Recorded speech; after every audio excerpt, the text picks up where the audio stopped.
आज का वीडियो बहुत महत्वपूर्ण है। हमारे द्वारा प्रस्तुत किए गए चाणक्य के मैनेजमेंट फंडों को समझने के लिए हमने इसे दो पार्ट में बांटा है।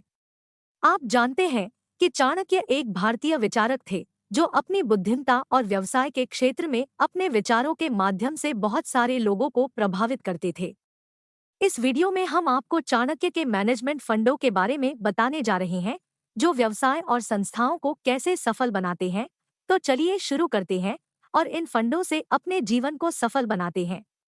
यह वीडियो दो पार्ट में होगा, जो दो अलग अलग वीडियो में अपलोड किया जाएगा। इसलिए हम उम्मीद करते हैं कि आप दोनों पार्टों को देखेंगे ताकि आप इन फंडों के बारे में अधिक समझ सकें। चलिए पहला पार्ट देखते हैं। एक, पढ़ने का जुनून। अगर आप भी सफल होना चाहते हैं तो आपको पाठ्यपुस्तकों के अलावा हर तरह की किताबों का अध्ययन करना चाहिए। चाणक्य कहते हैं कि ज्ञान ही आपका सच्चा सहयोगी और सहायक है। चाणक्य जी के विचारों के अनुसार पढ़ना एक व्यक्ति के लिए बहुत ही महत्वपूर्ण होता है।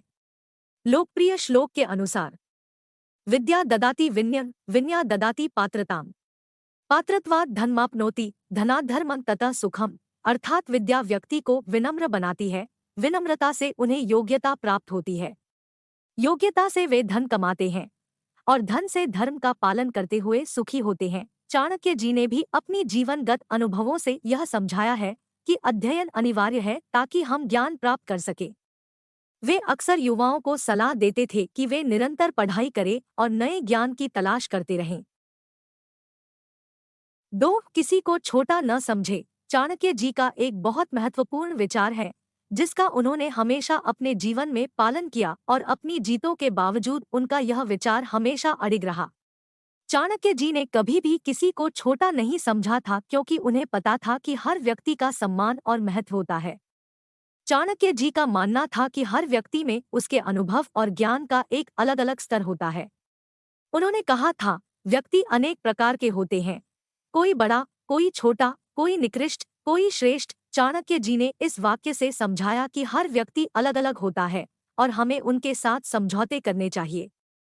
चाणक्य जी का यह मंत्र आज भी हमें समझाता है कि हमें अपने सामने वाले को कभी छोटा नहीं समझना चाहिए। हमें सभी व्यक्तियों का सम्मान करना चाहिए और उनके साथ अच्छी तरह से बर्ताव करना चाहिए। तीन, जल्दी हार न माने। चाणक्य ने हमेशा जीत के लिए संघर्ष करने की महत्ता बताई है और उन्होंने कहा है, हार न माने। उनका मानना था कि हमेशा अपनी जीत की उम्मीद रखनी चाहिए, चाहे वह जीत कितनी भी मुश्किल क्यों न हो। चाणक्य ने संघर्ष के दौरान सफलता पाने के लिए निम्नलिखित सुझाव दिए हैं। एक, समस्याओं का सामना करें और उनका निराकरण करें। दो, सफलता के लिए निरंतर प्रयास करें। तीन, जीत के लिए व्यापक योजना बनाएं और उनका पूरी तरह से पालन करें। चार, विफलता को सीखने का एक अवसर मानें। इन सुझावों के अनुसार काम करने से हम अपने लक्ष्य को प्राप्त कर सकते हैं और एक सफल जीवन जी सकते हैं। चार, अपने उद्देश्य को समझे। चाणक्य ने उद्देश्य की महत्ता को समझाया है और उन्होंने कहा है, उद्देश्य के बिना मनुष्य जीवन की तुलना एक नदी की तरह है जो बिना मुड़े चलती रहती है और कहीं नहीं पहुंचती। चाणक्य का मतलब है कि जीवन में एक उद्देश्य होना अत्यंत आवश्यक है। यदि हमें उद्देश्य नहीं मिलता है तो हम जीवन में घूमते रहते हैं। उद्देश्य हमारे लिए एक संयोजक बिंदु के रूप में काम करता है जो हमारे कार्यों की दिशा देता है। इससे हमारी सोच और कृति सार्थक बनती है और हम अपनी शक्तियों को उन्नत करने के लिए निरंतर प्रयास करते रहते हैं।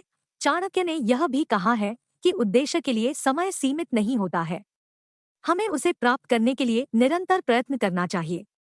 उद्देश्य हमें सफलता के साथ एक संतुलित जीवन की दिशा देता है। पाँच, साहस। चाणक्य ने साहस को एक महत्वपूर्ण गुण माना था जो एक सफल व्यक्ति के लिए आवश्यक होता है। साहस वह गुण है जो व्यक्ति को कुछ करने के लिए उत्साहित करता है, उसे आगे बढ़ने की ताकत देता है और उसे नए और अधिक चुनौतियों का सामना करने में सक्षम बनाता है। चाणक्य ने कहा था, साहस वह है जो व्यक्ति को दुख से मुक्त करता है और सफलता के रास्ते में उसे आगे बढ़ने की प्रेरणा देता है। उन्होंने साहस को एक ऐसी शक्ति माना था जो व्यक्ति को सफलता के रास्ते में सामने आने वाली चुनौतियों से निपटने में मदद करती है। चाणक्य ने यह भी कहा था कि साहस को विकसित करने के लिए व्यक्ति को अपनी सीमाओं से पार निकलना होगा और नए और अधिक चुनौतियों का सामना करना होगा। साहस व्यक्ति को एक बेहतर जीवन के लिए सक्षम बनाता है, जहां वह नए उत्साह से जीवन को देखता है और हर चुनौती का सामना करने के लिए तैयार रहता है। धन्यवाद कि आपने चाणक्य के मैनेजमेंट फंडा के पहले पार्ट को देखा। इस वीडियो में हमने चाणक्य के मैनेजमेंट फंडों के पहले 5 फंडों के बारे में बात की। दूसरे पार्ट में हम आपको अगले 5 फंडों के बारे में बताएंगे, जो आपके व्यवसाय और संगठन को सफल बनाने में मदद कर सकते हैं। तो इस सीरीज का दूसरा पार्ट अवश्य देखें और अपने व्यवसाय को और सफल बनाने के फंडों के बारे में जानें। वीडियो को पूरा देखने के लिए धन्यवाद। आपको हमारा यह वीडियो कैसा लगा, हमें बताएं। अगर आपने इसे पसंद किया तो वीडियो को लाइक करें। हमारे दूसरे वीडियो आप हमारी प्लेलिस्ट में देख सकते हैं। अगर आपको हमारे वीडियो अच्छे लगते हैं तो कमेंट बॉक्स में जय हिंद लिखकर हमारे चैनल को सब्सक्राइब करें और बेल आइकॉन को जरूर दबाएं।